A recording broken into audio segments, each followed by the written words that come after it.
पाहतोय की या कैलास पर्वताच्या ठिकाणी या देवाचं आगमन झाल्याच्या नंतर नित्यशा मन डोलावून माझं स्वागत करणारा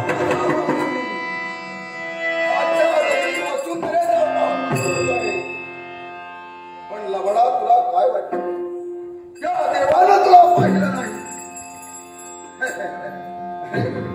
त्या देवाने तुला केव्हाच पाहिलं क्षणभर तुला असं वाटावं म्हणून या देवानं तुझी परीक्षा घेतली पण लबडा अरे तू म्हणजे कोणी सामान्य नव्हे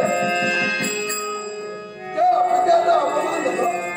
त्या अपमानात विद्यार्थी तुझा जन्म झाला अर्थात साऱ्या देवदेवताची दाणादाण म्हणून अखेर या शिवापर्यंत येणे गेले या शिवाला सुद्धा जिंकले अर्थात त्यावेळी या शिवाचा तुझा घनघोर सापत्य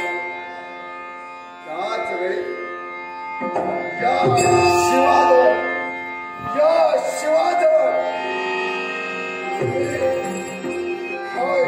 या शिवाजवळ थांबवलं हे देवा त्यावेळी या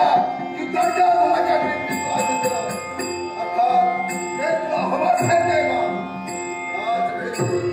माझ्या अंगातून शब्द बाहेर पडले हे बाळनंदी जर का मला द्यायचं असेल तर या पुढं आजपासून माझं वाहन हो तर तेव्हापासून माझं वाहन म्हणून माझ्या समोर बसला गेला पण या विश्वचराचरात तुझी महती राहायला हवी म्हणून मी तुझी महती ठेवण्यासाठी या विश्वचराचरात पुढे येणाऱ्या गरीबाच्या ठाई या शिवाचे शिवभक्त या शिवाचं शिवालय उभारते त्या शिवालयात या शिवाची पिंडी स्थापन करून त्या शिवालयात या नंदीचं स्थापना करतील या नंदीची स्थापना केल्याच्या नंतर जे शिवाचे शिवभक्त येतील ते शिवभक्त प्रथम तुझं दर्शन देतील त्यानंतर या शिवाचं दर्शन देतील त्या सद्भक्तांची इच्छा पूर्ण होईल असा माझा मंगलमय आशीर्वाद अरे हो ज्या राम नामामुळे माझा दाह शांत झाला और माझा नित्याचे कर्तव्य हो ज्या कैलासाच्या पर्वतावर बसून राम नाम हरि ओम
अत्यंत समाधानी होईल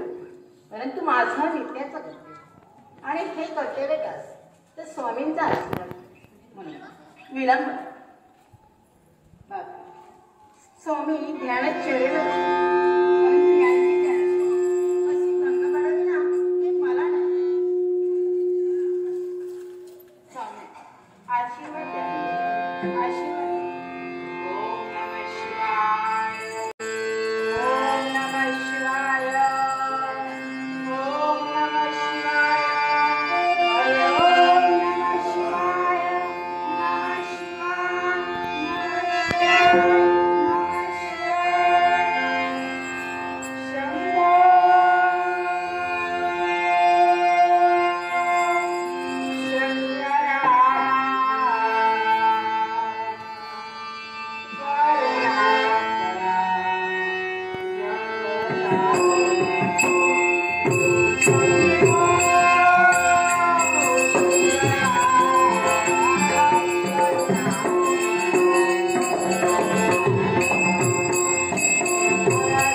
ज्याला आस लागली आहे